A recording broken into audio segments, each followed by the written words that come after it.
Complotisme, complotiste, conspirationniste, théoricien du complot, en voilà des expressions dégainées actuellement à tout va, pratiques pour éviter le débat, éluder des questions, effets fondamentaux et discréditer surtout trop aisément certains empêcheurs de tourner en rond et chercheurs de vérité. Ce que nous sommes au CNTFCH, notre quête, la vérité dans un but d'équité. Oui, vous savez, cet art de vivre que nous appelons démocratie. Pourquoi débuter la France libre de cette façon? Eh bien, c'est un teasing, voyez-vous, de l'actualité en images que nous visionnerons tout à l'heure. Je vous souhaite dans l'immédiat la bienvenue, la France libre avec Jean-Pierre, avec Bruno, avec Yota, avec Philippe, et puis vous-même, messieurs, dames, bonsoir, bienvenue. Bonsoir. Bonsoir, bonsoir. Bonsoir à tout le monde. Bonsoir à tout le monde. Alors, éventuellement, j'ai une petite information, mais qui n'en est pas forcément une pour tout le monde. Madame von der Leyen, que nous connaissons tous, puisqu'elle s'occupe d'Europe, cette dame, eh bien, elle a quand même aujourd'hui 3 pays qui ont déposé un procès pour l'opacité de la transaction qu'elle a eue avec Big Pharma concernant les fameux vaccins. Donc cette opacité, elle est toujours pointée du doigt et elle fait l'objet donc maintenant de trois actions en justice qui mèneront forcément quelque part. Donc ça, c'est l'aspect juridique qui est important, l'aspect de fond. Alors on sait que c'est pas toujours une victoire qu'on obtient à l'issue de ce genre de procès, mais c'est toujours au moins une petite victoire qui, cumulée aux autres, finira par renverser la table, comme on dit. Voilà ce que je voulais dire en introduction, et je passe la main à qui la veut. Alors, la main est tendue. Yota. Nous commençons directement le thème, alors. Oh, bah moi, ce que je vous propose quand même, c'est de regarder l'actualité en images. Je l'ai cité au début de l'émission, ce serait dommage de me fourvoyer. L'actualité en images et on se retrouve juste après. Complotiste, je ne vous l'apprends pas. Ce mot a littéralement envahi la presse au point de devenir quelque peu collant. Pourquoi ce mot est-il apparu comme la foudre tombée du ciel? Avant de vous répondre, ouvrons donc le dictionnaire. Que dit-il? Alors, crime politique consistant dans la résolution concertée et arrêtée entre 2 ou plusieurs personnes de commettre. À cette époque-là, le mot complotiste n'existe donc pas en France, mais il existe aux États-Unis. Si on veut rentrer dans le sujet, nous sommes obligés de rentrer un peu plus dans les ténèbres de l'histoire. Complotistes ou théoriciens du complot sont véritablement apparus 3 ans après l'assassinat du président américain John Kennedy en novembre 1963. 4 ans plus tard, un juge américain, Earl Warren, est chargé de produire un rapport sur l'assassinat. Que dit ce rapport? Il dit que Lee Harvey Oswald est le seul tueur. Les événements qui se produisent plus tard donnent raison aux critiques dont ce rapport fait l'objet. Comme par hasard, en effet, le tueur officiel, Lee Harvey Oswald, est assassiné dans l'enceinte de la police américaine. Le tueur d'Oswald s'appelle Jacob Leon Rubinstein. Mais ce n'est pas tout. Une journaliste américaine, Dorothy Kilgallen, sceptique sur les conclusions du rapport Warren, annonce qu'elle réserve un scoop dans son prochain livre à paraître. Le scoop ne sortira jamais, la journaliste est retrouvée morte à son domicile. Le terme complotiste ou théorie du complot provient donc de la cervelle des agents de la CIA. C'est quand même très fort, on prépare des coups tordus et on les fait porter sur le dos des autres. Le Rainbow Warrior, vous vous en souvenez peut-être, c'est ce bateau appartenant à l'organisation écologiste Greenpeace, victime d'une explosion à l'été 1985. Ce sont des agents de la DGSE qui ont coulé ce bateau. Ils ont agi sur ordre. Tchernobyl et l'explosion de sa centrale nucléaire. On nous jurait que le fameux nuage radioactif parti du RSS n'arriverait jamais jusqu'en France. Un complot monté par les autorités communistes soviétiques? Si oui, quel fut ce complot et pour quel objectif? Alors, il y a eu incontestablement un complot pour cacher l'ampleur de la catastrophe et la responsabilité des autorités communistes, qui étaient d'ailleurs bien malades déjà à l'époque, puisque la fin du communisme, c'était 2 ou 3 ans après, en 89 de mémoire. Le terme complotiste ou théorie du complot provient donc de la cervelle des agents de la CIA. Eh bien voilà mis en image ce que nous savions tous déjà, la définition du complotisme. Alors, ce qui est important à retenir, c'est qu'effectivement, il faut désigner, il y a eu un mot qui a été inventé par la CIA, la théorie du complot, effectivement, au complotisme plus tard. Dans les 2 cas, on a affaire à ce qu'on appelait dans la religion un anathème. C'est-à-dire que jeter l'anathème sur quelqu'un, c'était le transformer en autre chose qu'un être humain respectable. C'est-à-dire, ça devenait des gens qui avaient l'opprobre. Là, j'essaye de le prononcer correctement. L'opprobre était sur eux, c'est-à-dire qu'ils n'étaient plus dignes de figurer parmi la liste des humains honnêtes, parce qu'il y avait eu l'anathème religieux sur une personne. Jeter l'anathème, c'était ça. Et donc, avec le mot complotiste, on obtient exactement le même résultat. On jette l'anathème sur quelqu'un et on est tamponné complotiste. C'est comme si on avait un tampon au milieu du front et qu'on soit obligé de vivre dans le pays où vivent tous ceux qui ont ce tampon au milieu du front. Autrement dit, en exil. Voilà ce qu'il faut retenir, je pense, de cette démarche qui sort du cerveau, effectivement, des gens de la CIA, mais aussi du KGB et d'autres sûrement, qui ont mis au point cette technique pour s'assurer que si jamais on était coincé dans les cordes avec cet anathème de complotiste ou de complotisme, eh bien, on était sorti du jeu. Alors, du jeu politique, du jeu de la discussion, du jeu de la télévision, du jeu de ce que vous voulez, mais on est sorti du jeu. Donc voilà, donc c'est une manière d'éliminer les personnes qui ne sont pas d'accord avec ce qui est proposé par le langage officiel. Alors Philippe, moi je voulais rajouter aussi une chose, c'est qu'à une certaine époque, si on remonte 300-400 ans en arrière, on n'appelait pas ce genre de personnes complotistes, on les appelait des sorciers ou des sorcières. Et donc ils étaient poursuivis par l'Inquisition et ils finissaient très souvent, malheureusement, très mal, sur le bûcher ou autrement. Donc en fait, on peut regarder, que ce soit dans la science, dans la politique ou dans n'importe quel domaine, on peut s'apercevoir que les gens qui étaient des chercheurs, qui ont toujours été des chercheurs de la vérité, qui comprenaient que l'oligarchie nous racontait des choses qui souvent étaient totalement fausses, eh bien ces gens-là, ils étaient considérés comme des sorciers. Ils étaient considérés comme des gens qui empêchent les autres de tourner en rond, parce qu'ils avaient raison avant les autres. Mais comme on l'a souvent dit, quand on a raison avant les autres, nul n'est prophète dans son pays. Mais finalement, quand la raison finit par découvrir que ces gens-là ont raison, eh bien, la mentalité se retourne et on s'aperçoit que les pseudos, les soi-disant complotistes, c'est tout simplement des gens qui avaient compris avant les autres qu'on nous fait prendre des vessies pour des lanternes. L'Inquisition aurait-elle servi à ça, à renvoyer des personnes qui justement étaient des chercheurs de vérité? Bon, allez, on va passer au sérieux, le sujet de ce soir avec Yota qui va nous préciser les femmes dans l'Antiquité athénienne. Yota, bonsoir. Merci Sylvain, je vais quand même compléter un petit peu le sujet. Oui. Le mot complotisme fait partie du caractère d'une certaine catégorie d'êtres humains. Et donc, on sait déjà que à l'époque de la démocratie athénienne, les complots étaient pléthores. Ils étaient organisés. Bon, on les appelait peut-être pas complots, mais le fait de réagir et de créer des complots, c'est un travail que l'oligarchie adore. Elle adore. Et donc, voilà. Et justement, un de ces complots, eh bien, c'est les femmes dans la démocratie athénienne à l'époque. C'est-à-dire qu'ils ont introduit jusqu'à aujourd'hui, parce que quand je parle avec des historiens, c'est toujours la même histoire. Oui, mais enfin, de quelle démocratie parlez-vous? Comment peut-on faire une démocratie sans les femmes, avec des esclaves et des métèques?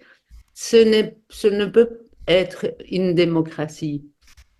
Alors donc voilà, on va faire encore un petit voyage vers ces époques-là et on va essayer de replacer le contexte de ces époques-là.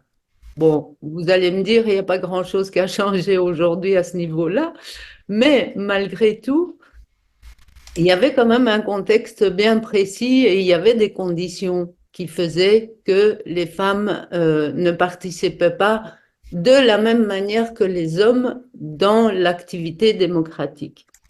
Donc, il faut déjà prendre le fait qu'à cette époque-là, en gros, il y avait 3 catégories de femmes. Il y avait les femmes de l'oligarchie, donc les princesses, les princes, les reines et la haute bourgeoisie. Et puis, il y avait les femmes de la démocratie. Et puis, les femmes esclaves, hein, puisque, encore une fois, c'est une branche de l'oligarchie.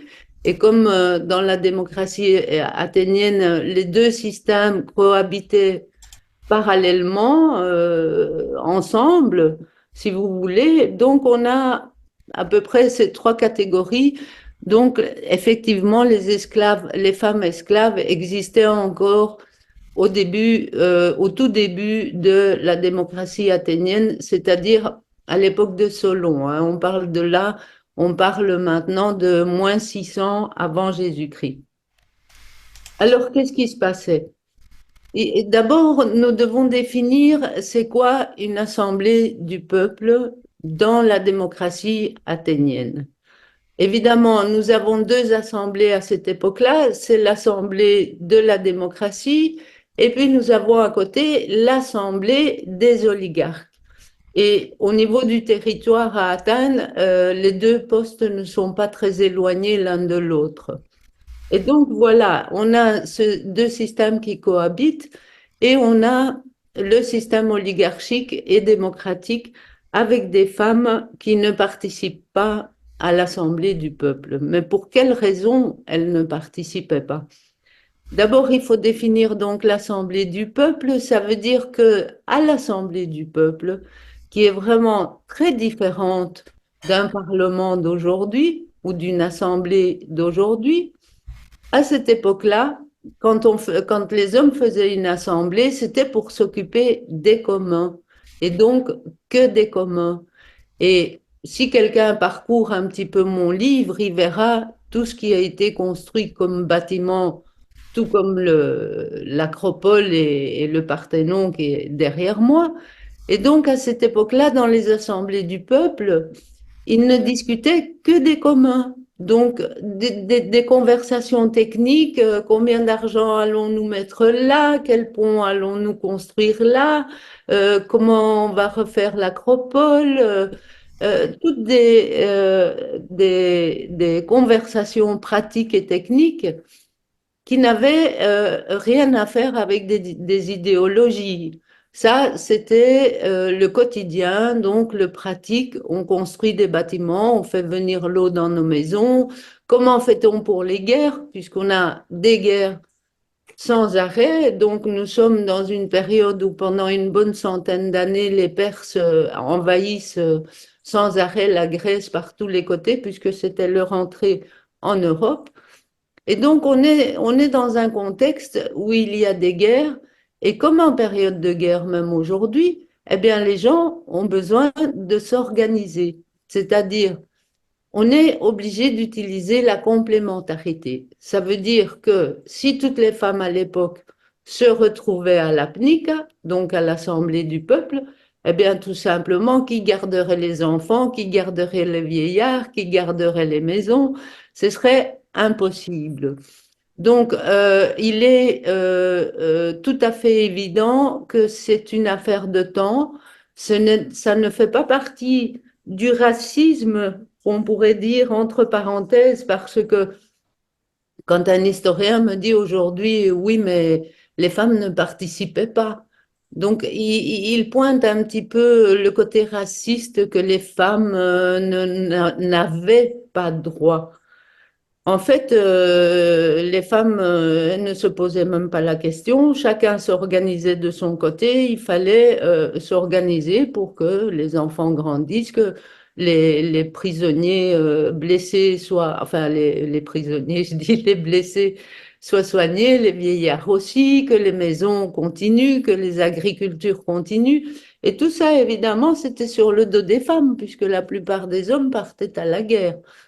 Et donc, un des premiers avantages que nous, à notre époque, on a mis très longtemps à reconnaître et à accepter, c'est qu'à partir du moment où une femme perdait son mari à la guerre à cette époque-là, eh bien, elle héritait de tous les biens de son mari et avant ses enfants.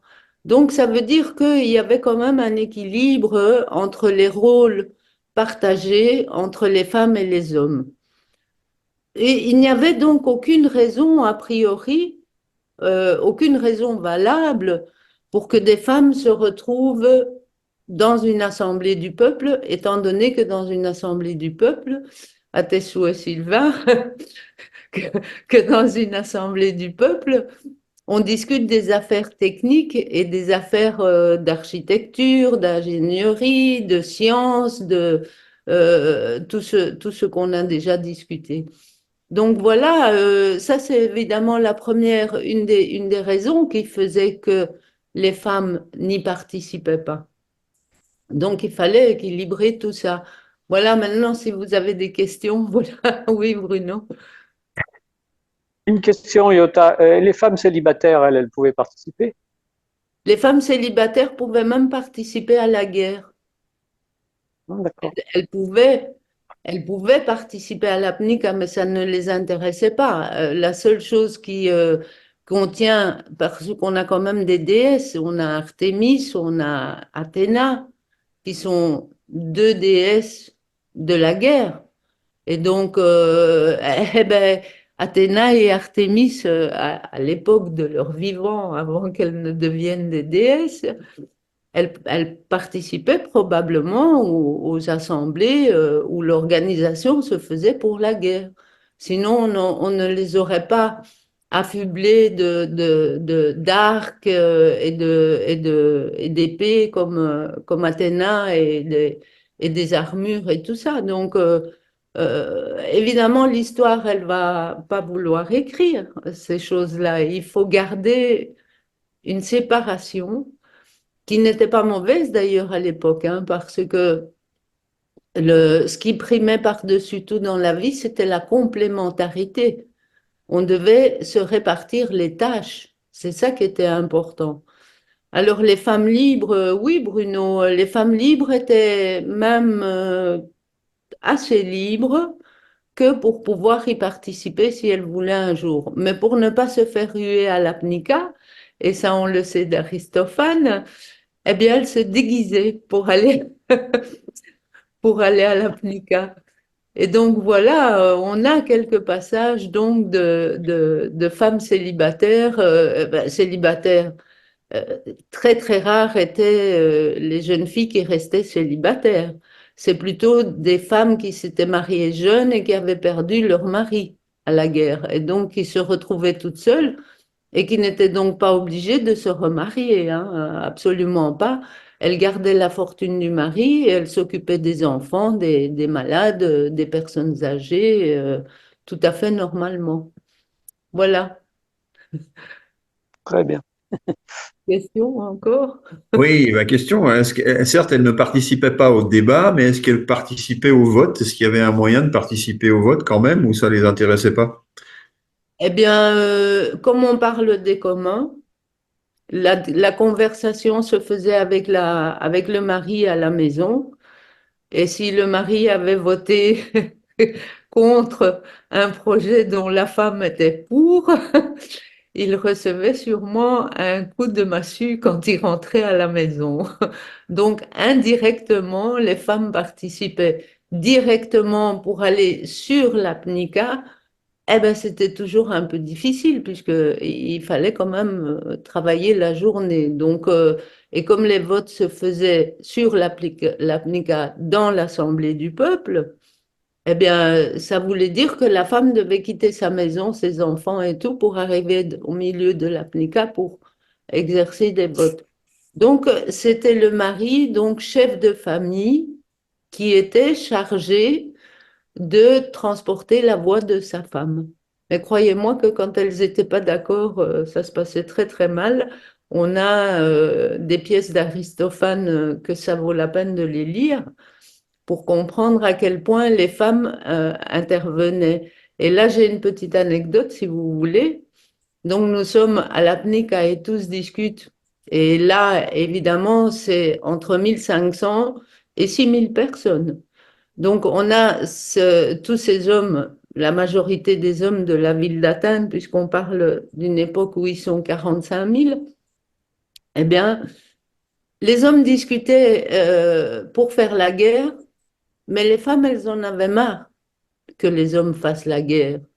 Et donc, à un moment donné, et ça, c'était surtout dans les guerres civiles, hein, entre Spartiates et démocrates, parce que quand il fallait faire la guerre avec les Perses, évidemment, les femmes n'intervenaient pas, puisque là, il s'agissait de défendre son territoire. Mais quand il s'agissait de guerres ou de petites guerres entre villes différentes, eh bien, les femmes ont marqué le coup. Elles ont dit, elles ont fait une grève du sexe qu'elles ont annoncée à Athènes en disant tant que vous n'arrêterez pas ces petites guerres, eh bien, nous ferons la grève du sexe. Et qu'est-ce qui s'est passé? C'est que, évidemment, les hommes ont continué à vouloir faire la guerre. Et là, eh bien, elles se sont toutes habillées. Elles ont volé tous les vêtements de leur mari et elles se sont présentées à l'APNICA pour voter contre la décision de leur mari. Et ça, c'est encore une pièce d'Aristophane que je vous conseille à tous de lire parce que elle est vraiment drôle en plus d'être subtile. Et donc voilà, Philippe, les femmes trouvaient leur moyen de participer au vote, mais sans leur présence physique à l'APNICA, à l'Assemblée du peuple. On pourrait peut-être étendre en disant qu'elles avaient une conscience politique pleine et entière, parce que à la maison, l'homme et la femme discutaient de politique ensemble avant de faire un choix. Évidemment. Par contre, évidemment, depuis 10 ans que je travaille ce livre, tout le monde me dit mais pourquoi les femmes ne participent pas? Donc, tu ferais mieux de ne pas parler de démocratie. Eh bien, tous ceux qui annoncent que les femmes ne participaient pas, j'aimerais bien qu'ils me présentent des extraits de philosophes qui interdit. Donc, est-ce qu'il existait une loi qui interdisait les femmes? C'est ça qui est finalement intéressant. Est-ce qu'il existait une loi qui interdisait les femmes de participer dans les affaires des hommes? Ou, évidemment, l'organisation des communs, puisque la grosse partie des hommes, c'était l'organisation des communs. Et paradoxalement, on n'en trouve pas. Et donc ça aussi, nous sommes obligés de regarder les femmes sous l'oligarchie de cette époque-là, les femmes dans la démocratie cette époque-là et les esclaves dans la démocratie de cette époque-là. Et vous verrez que, par contre, en démocratie, elles y participaient d'une certaine manière, donc sans leur présence physique, mais en oligarchie, là, elles étaient carrément privées de concertation avec leur mari prince ou leur roi ou leur mari très riche. Eh bien, elles étaient exclues, oui, en oligarchie, elles étaient exclues de participer aux assemblées oligarques. Par contre, en démocratie, c'était une affaire de complémentarité, de travail et de répartition des tâches qui faisait que la femme n'y participait pas. On a quand même, heureusement, beaucoup de documents hein, à travers tous les écrits. Vous ne les trouverez pas chez Thucydide, vous ne les trouverez pas chez Hérodote, vous ne les trouverez pas chez Platon, vous ne les trouverez pas chez Aristote. Probablement, nous avions eu des informations en ce qui concernait les femmes, puisque Aristote nous a quand même laissé des écrits disant les femmes avaient droit à une pension, elles étaient organisées comme ça dans la société.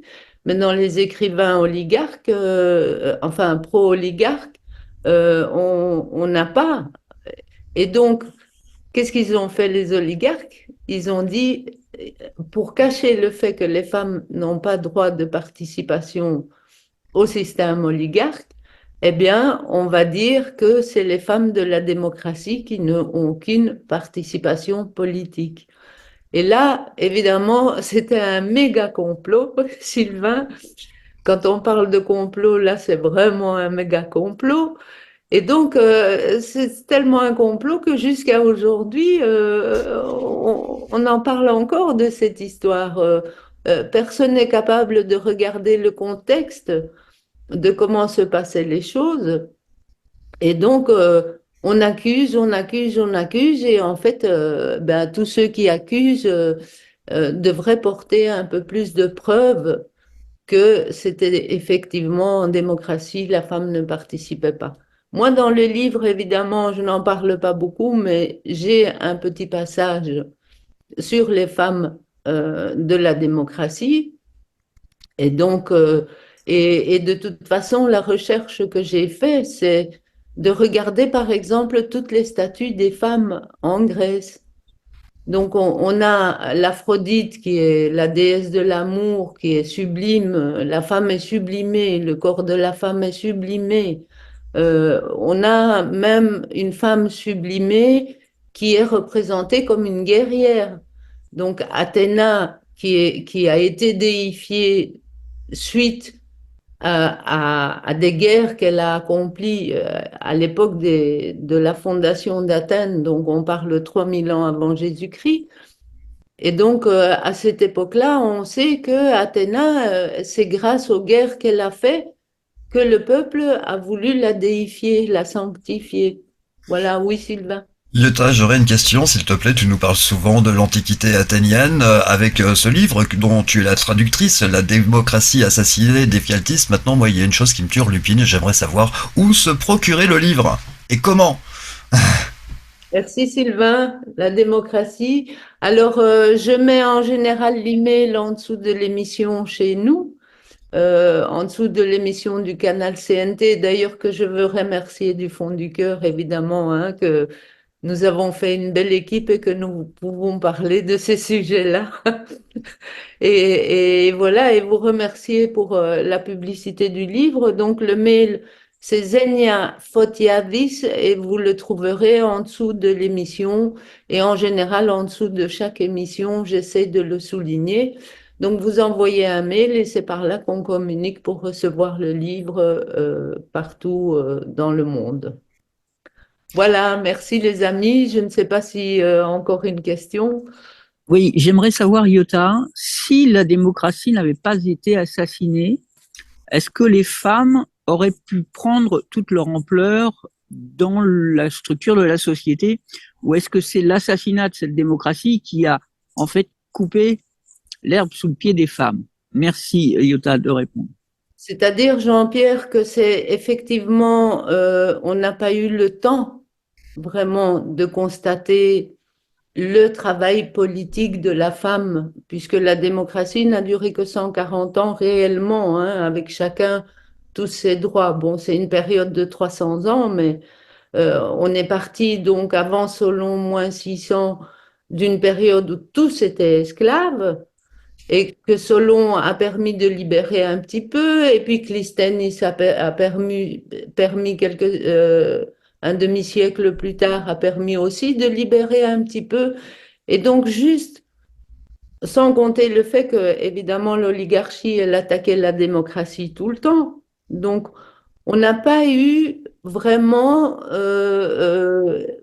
vision claire du travail politique de la femme à cette époque-là. Mais on connaît quand même certaines scientifiques qui étaient présentées comme des assistantes, mais on a quand même connaissance de certaines femmes qui sont devenues des grands médecins, des grands pharmaciens, des grands botanistes. Et ça, oui, si la démocratie avait continué, effectivement, nous serions arrivés aujourd'hui à un équilibre des charges partagées entre les hommes et les femmes et réussir à équilibrer cette chose-là. Par contre, en oligarchie, oubliez-le, hein, les amis, en oligarchie, la princesse, c'est la princesse, elle restera la princesse, elle n'aura jamais droit à un rôle politique. Et donc, tout ce que l'oligarchie reproche à la démocratie, eh bien, c'est elle qui le fait. Encore un complot, Sylvain. Donc, voilà. Alors, Iota, il y a quand même dans l'histoire de l'oligarchie des femmes qui ont trouvé le moyen de passer outre et d'arriver à dominer. Il suffit de se rappeler par exemple, dans l'Égypte ancienne, la reine Hatshepsut ou même Cléopâtre. Il suffit aussi de penser à ce qui s'est passé avec les rois de France. Hein. On peut parler d'Aliénor d'Aquitaine, on peut parler aussi de Catherine de Médicis, et on peut même parler sous Louis XIV hein, de Madame de Maintenon, qui à la fin de la vie de Louis XIV, c'était elle qui gouvernait. Hein. Et on peut même aller beaucoup plus loin pour arriver jusqu'à aujourd'hui à ce qui se passe en France. J'en dirai pas plus. Oui, mais Bruno, ça, c'est des accidents et des pièges que l'oligarchie a subis. C'est parce que, comme ils héritaient du pouvoir, et ils héritaient automatiquement du pouvoir, eh bien, s'il n'y avait pas de garçons et qu'il y avait des filles, les filles étaient obligées de continuer le pouvoir. Donc, c'est des accidents de qui va recevoir le pouvoir. C'est pas une volonté. Je crois qu'en oligarchie, s'ils pouvaient ne pas avoir de femmes du tout, ils ne l'auraient pas, ils ne l'auraient pas eu. Et c'est vrai, il y a des femmes qui sont devenues, et on en a aujourd'hui. Mais est-ce que ce sont des vraies femmes? Dans le sens éducatif, je parle, hein, pas dans Ah le... oui, d'accord, j'ai cru que tu faisais de l'actualité, Yota. Je veux dire, est-ce que des femmes qui n'ont pas fait l'ENA, par exemple, est-ce qu'elles pourraient se retrouver au pouvoir? Donc, encore une fois, on est dans un système d'héritage. Et donc, voilà, il faut peser les choses dans une balance, regarder les contextes. Et moi, finalement, avec le livre et les recherches que j'ai faites, je me suis aperçue que les femmes avaient plus de droits à cette époque-là qu'aujourd'hui, par exemple. Et les droits des femmes, parce que on parle de femmes, parlons du féminisme. On sait très bien aujourd'hui que le féminisme a été totalement monté de toutes pièces pour que les femmes payent des taxes. Parce qu'il faut quand même savoir qu'avant, un ménage était taxé. Et aujourd'hui, dans un ménage, eh bien, la femme et l'homme sont taxés et bientôt les enfants. C'est pour ça qu'ils diminuent l'âge adulte des enfants, c'est pour pouvoir les mettre dans la case taxe. Et comme ça, voilà, c'est comme ça que l'oligarchie compte. Elle préfère compter des humains sans faire une différence entre hommes et femmes, parce que ben, c'est des rentrées économiques pour eux, hein, de toute façon. Voilà. Donc, je ne sais pas ce que je veux dire à ceux qui me parlent aujourd'hui des esclaves, des métèques et des femmes à l'époque, eh bien, qu'ils puissent un petit peu revoir le contexte historique et de le mettre en balance dans les deux systèmes et de faire la même chose avec le système d'aujourd'hui. Et puis, nous verrons bien quelle sera la... l'idée finale, est-ce que c'était vraiment du racisme? Est-ce que c'était vraiment voulu d'empêcher les femmes d'arriver à l'Assemblée du peuple à cette époque-là? Dans 2 jours, le 25 mars, ce sera le printemps et ce sera aussi le prochain rendez-vous avec le Conseil national français de transition, canal historique. Allez, je le dis autrement. Le 25 mars, jour du printemps, nous serons au rendez-vous de la France libre aux alentours de 19h30, une émission du CNTF CH. Merci Yota, merci Jean-Pierre, merci Philippe, merci Bruno pour avoir donc connaissance comment se procurer le livre donc qu'a traduit Yota, comme elle vous l'a dit, en dessous de l'émission. Il y aura un lien. Philippe. Oui, peut-être un petit erratum, c'est pas le 25, c'est le 21, hein. Nous sommes le 18 aujourd'hui. 18. Oh là là là là là là, j'ai pas été vacciné pourtant. Hein. Très bien, vous voyez, on est complémentaires. Voilà, c'est parfait. Voilà. Merci Philippe. Merci à vous également. Excellente soirée. Prochain rendez-vous dans 2 jours.